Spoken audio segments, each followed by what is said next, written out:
Have you ever wondered why it is so difficult to change your life? Why is it so hard to finally learn that new language, lose that weight, or start that business?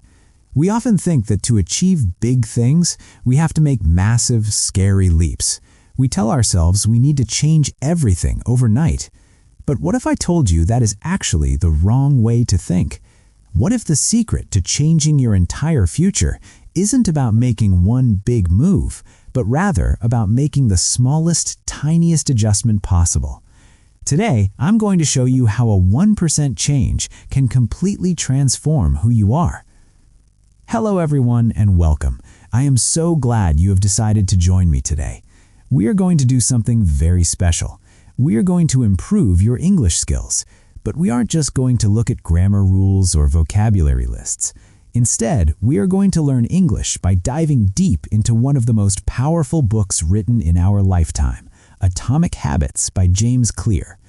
I have spent a lot of time analyzing this book, and I realized that the lessons inside it are perfect for anyone trying to master a new skill, especially a language.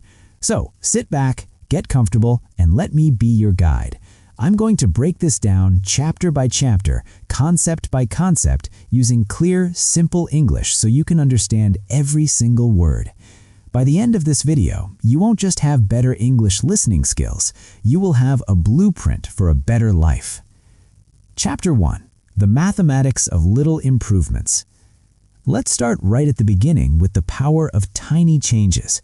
When we hear the word tiny, we think of something insignificant, something that doesn't matter.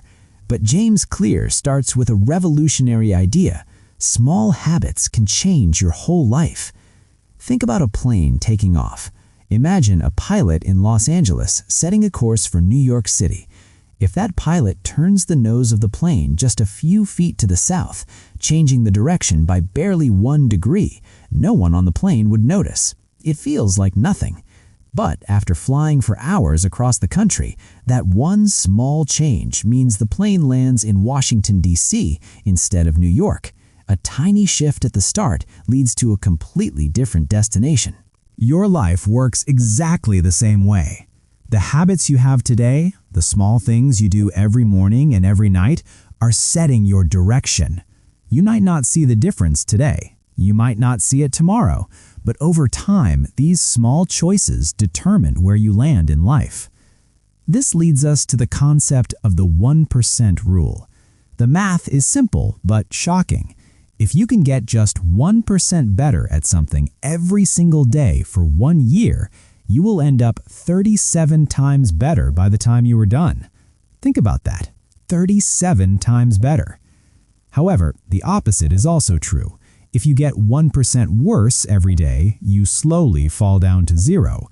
This is why we often fail. We look for the power of tiny habits, but we ignore them because they seem too small. We think, if I study English for 5 minutes, what's the point? I won't be fluent. So we do nothing. But that is a mistake. Success is not a one-time event. Success is the product of daily habits. It's not about what you achieve today. It's about the system you build for tomorrow. Chapter 2. Identity, the layers of change. Now, let's move deeper. James Clear explains that there are layers to how we change. Imagine an onion. The outer layer is your outcome, what you get. The middle layer is your process, what you do.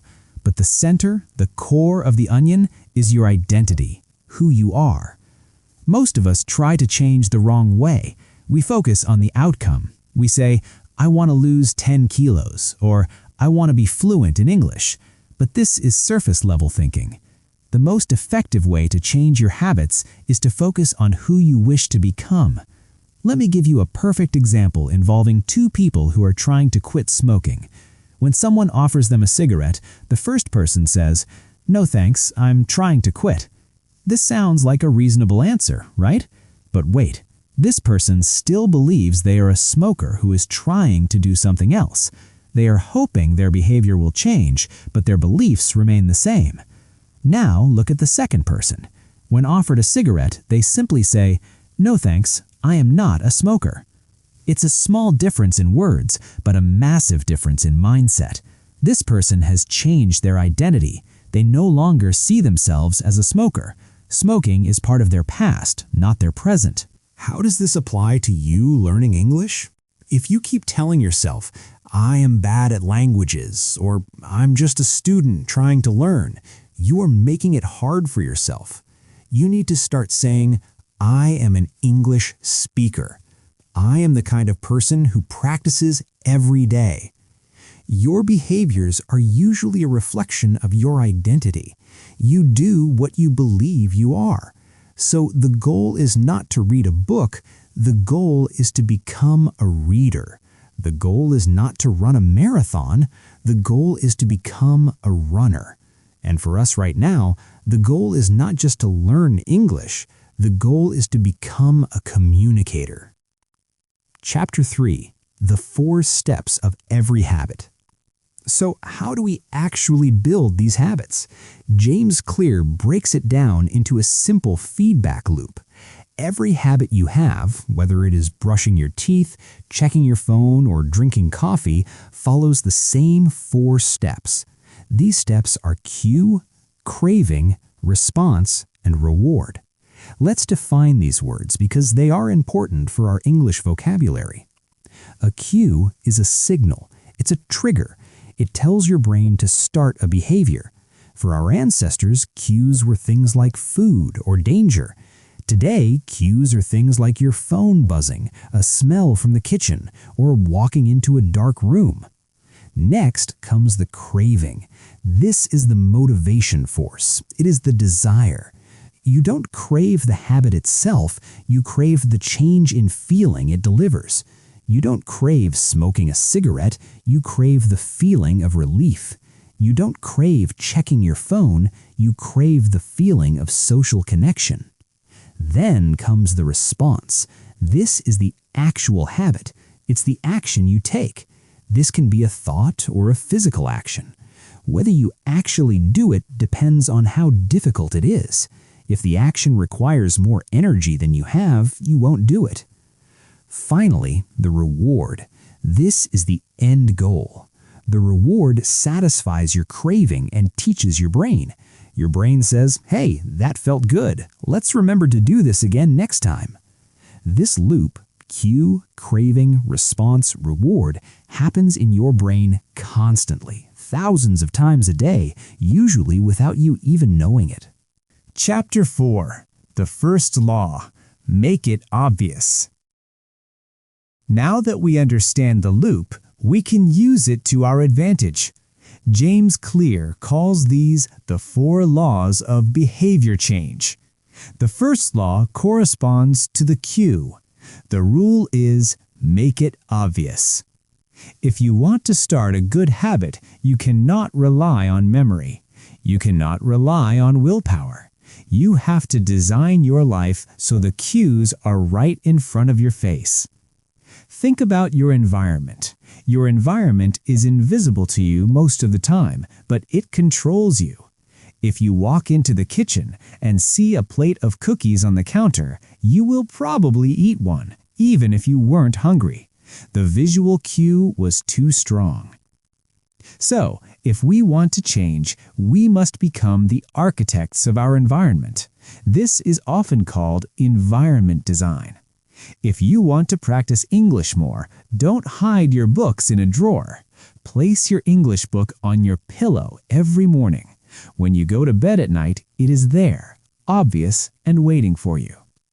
If you want to drink more water, fill up water bottles and place them in every room of your house. Make the good cues impossible to miss.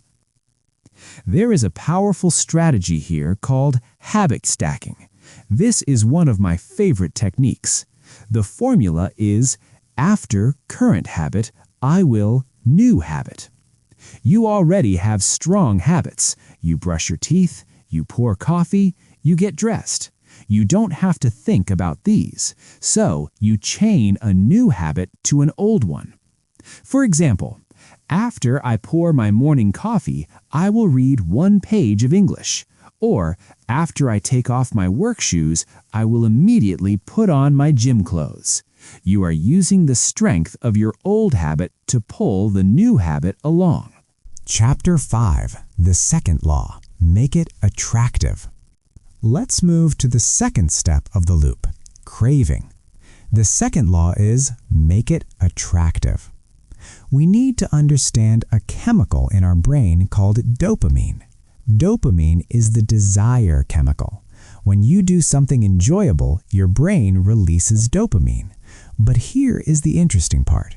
Your brain releases dopamine not just when you experience pleasure, but when you anticipate it. When you expect something good is coming, you feel excited. We need to use this to build habits. We need to make our hard habits seem more attractive. We can do this through something called temptation bundling. This means you link an action you want to do with an action you need to do. Let's say you love checking Instagram or watching sports, but you need to study English vocabulary. You can make a rule: I am only allowed to check Instagram after I write down 10 new English words, or I can only listen to my favorite music while I'm doing my workout. By bundling these things together, you begin to associate the hard work with a good feeling. Also, consider the people around you. We imitate the habits of 3 groups: the close, family and friends; the many, society; and the powerful, those with status. If you want to build a reading habit, join a book club. If you want to get fit, hang out with people who love exercising. It is much easier to do something when everyone around you is doing it too. Chapter 6. The third law. Make it easy. Now we look at the response. This brings us to the third law. Make it easy. I love this section because it goes against what we are usually taught. We are taught that we need to work hard, struggle, and push ourselves. But when forming a new habit, the harder it is, the less likely you are to do it. Human behavior follows the law of least effort. We naturally gravitate toward the option that requires the least amount of work. Our brains are lazy. They want to save energy. So, to build a good habit, you must reduce the friction. You must decrease the number of steps between you and the good behavior. If you want to go to the gym, but your gym clothes are dirty and your shoes are hidden in the closet, there is too much friction. You won't go. But if you lay out your clothes and shoes the night before, you have removed the friction. It is easy to just get dressed and go. Conversely, if you want to break a bad habit, increase the friction. Make it hard. If you watch too much TV, unplug the TV after every use. Take the batteries out of the remote. Put the remote in a different room. If you have to spend 2 minutes setting up the TV just to watch it, you might decide it isn't worth the effort. This brings us to the 2-minute rule. This is crucial for anyone struggling to start. The rule states, when you start a new habit, it should take less than 2 minutes to do. Read before bed becomes read 1 page. Study for class becomes open my notes. Run 3 miles becomes tie my running shoes. The point is not to do the whole thing. The point is to master the art of showing up. You cannot improve a habit that doesn't exist. You have to establish the habit first before you can optimize it. A lot of people try to create a perfect habit from day 1 and they burn out. Start small. Standardize before you optimize. Many people spend all their time planning. They research the best diet, the best English course, the best running shoes. James Clear calls this motion. Motion feels like progress, but it isn't. You are planning, but you are not producing a result. Action is the behavior that delivers the outcome. Don't get stuck in motion. Use the 2-minute rule to jump straight into action. Chapter 7. The fourth law. Make it satisfying. Finally, we arrive at the reward. The fourth law is make it satisfying. The first 3 laws, make it obvious, attractive, and easy, increase the odds that a behavior will happen this time. The fourth law increases the odds that a behavior will be repeated next time. The rule of the human brain is what is immediately rewarded is repeated. What is immediately punished is avoided. The problem is that many good habits have delayed rewards. If you save money today, you don't see the benefit for years. If you go to the gym today, you don't lose weight instantly. But bad habits usually have immediate rewards. If you eat a donut, it tastes great right now. If you smoke, you feel relaxed right now. To stick with good habits, you need to feel successful immediately. You need to give yourself a small reward right after the habit. For example, if you are saving money for a trip, every time you skip buying a coffee, transfer that $5 into a savings account labeled Trip to Europe. Seeing that number go up is an immediate reward. Another great way to make it satisfying is to use a habit tracker. Put a calendar on your wall. Every day you complete your habit, like practicing English, put a big red X on that day. After a few days, you will have a chain. Your only goal is don't break the chain. Seeing that chain grow is satisfying. It feels good to look at your progress. But what happens if you miss a day? Because you will. No one is perfect. James Clear has a rule for this. Never miss twice. If I miss my workout one day, I don't give up. I don't say, well, I failed, I might as well stop. No. I make sure I get back to it immediately. Missing once is an accident. Missing twice is the start of a new habit. If you are looking for the secret to self-discipline, this is it. It's not about being perfect, it's about recovering quickly. The all-or-nothing mentality is what destroys progress. Just because you have a flat tire doesn't mean you slash the other 3 tires. You fix the flat and keep driving. So, let's summarize what we have learned today. We are building a new identity. You are becoming the person you want to be. Make it obvious. Design your environment. Put your English practice where you can see it. Make it attractive. Pair it with things you enjoy. Make it easy. Use the 2-minute rule. Just start. Make it satisfying. Reward yourself and track your progress. I want to leave you with a challenge. I want you to pick one tiny habit today. Just one. Maybe it is writing 1 sentence in English per day. Maybe it is learning 1 new word. Use the laws we talked about. Make it obvious, attractive, easy, and satisfying. Don't worry about fluency right now. Just focus on being 1% better tomorrow than you are today. If you can do that, time will become your friend, and you will be amazed at the person you become in a year. Thank you so much for investing this time in yourself and listening to me explain these life-changing concepts. I truly hope this helps you, not just with English, but with everything you want to achieve. If you found value in this video, please consider hitting the like button. It really helps spread this message to other learners like you. And if you want to continue this journey of learning and growing together, please subscribe to my channel, English Glow. I have so many more lessons to share with you. Keep shining, keep learning, and I will see you in the next video.